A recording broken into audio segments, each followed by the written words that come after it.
Shalom saudaraku, berjumpa kembali bersama dengan saya Pendeta Jakob Setio, masih dalam program Sapa Jemaat di Rumah. Kali ini kita akan bersatu bersama-sama, mari kita berdoa. Bapa kami rindu, firman-Mu sungguh memberkati kami, dan biarlah melalui renungan firman itu, kami semakin dikuatkan, diteguhkan di dalam pengiringan kami akan Engkau.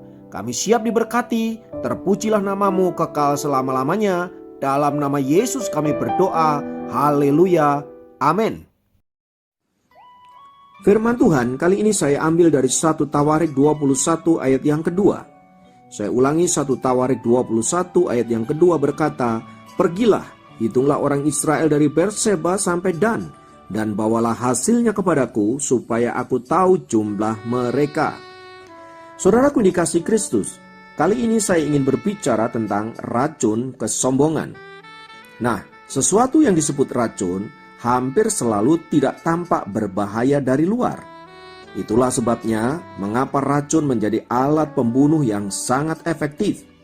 Racun tikus misalnya, biasanya dibentuk seperti makanan yang aromanya pasti disukai oleh tikus.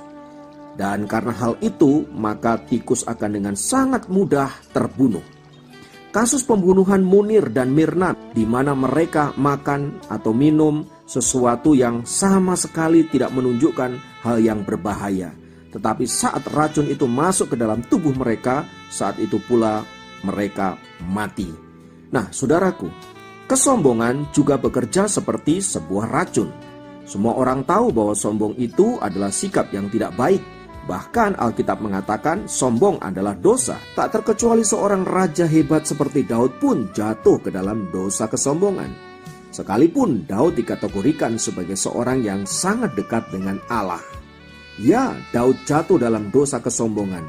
Ketika ia mulai menghitung rakyat Israel, dia mulai melihat berapa banyak pasukan yang dia punya, mulai menghitung berapa orang hebat, berapa orang kuat. Itu menyebabkan Daud tanpa sadar menyombongkan dirinya. Dia mulai berpikir bahwa karena sayalah maka Israel sampai kepada situasi sekarang ini. Nah, saudaraku, ada banyak orang yang sudah jatuh ke dalam dosa kesombongan, tapi dia tidak menyadarinya. Mengapa? Karena seperti tadi saya sudah katakan bahwa kesombongan bekerja layaknya racun. Dia masuk menyusup tanpa kita sadari. Nah, kita dapat melihat ciri-ciri mereka yang sudah jatuh ke dalam kesombongan. Yang pertama, dia tidak mau mengakui kesalahan dan minta maaf apabila dia melakukan kesalahan. Kedua, tidak mau melakukan hal-hal yang dianggap orang remeh. Misalnya, nyuci piring, ngepel, atau hanya sekedar menyambut tamu misalnya. Itu dianggap sebagai remeh-temeh dan saya tidak layak untuk melakukan semua itu. Yang ketiga, selalu menuntut orang lain untuk meminta maaf.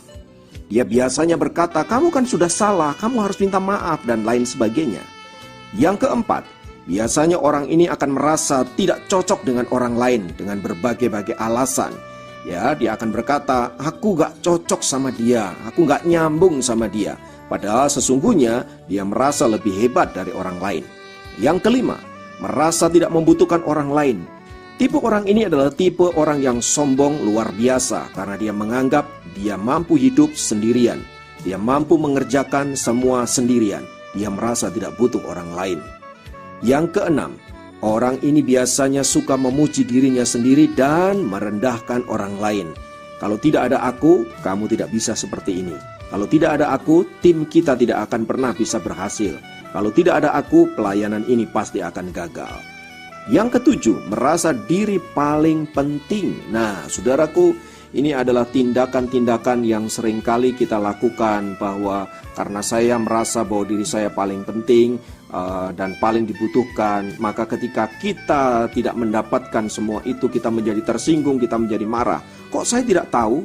Kok saya tidak diundang? Kok saya tidak dilibatkan? Dan lain sebagainya. Saudara-saudara dikasihi Kristus, hati-hati dengan ketujuh ciri ini.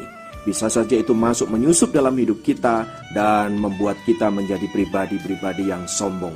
tanpa kita sadari. Oleh sebab itu mari kita belajar untuk mengintrospeksi diri kita dan selalu merendahkan diri kita, sadar bahwa keberadaan kita tidak bisa berdiri sendiri, kita butuh Tuhan, kita butuh orang lain, dan kita membutuhkan pertolongan-pertolongan dari mereka yang mungkin kita anggap tidak berguna, tidak penting, dan lain sebagainya. Intinya, kita diminta untuk hidup dengan kerendahan hati, sebab orang yang rendah hati akan ditinggikan oleh Tuhan pada waktunya. Terpujilah nama Tuhan.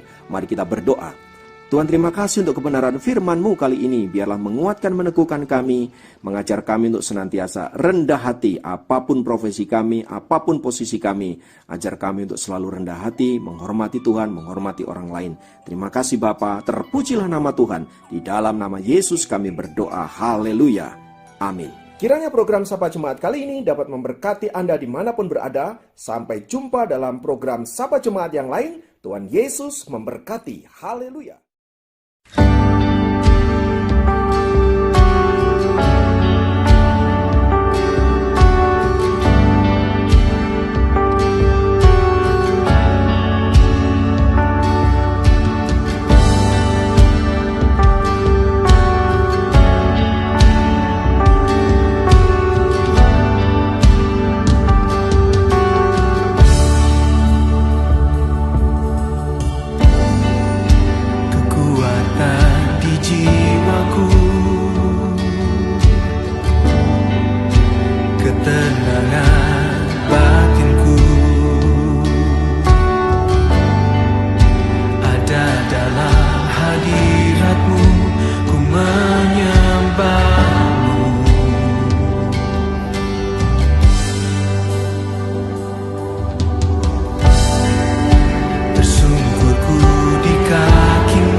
Masuk dalam rencana-Mu Bapa, pikiranku kehendak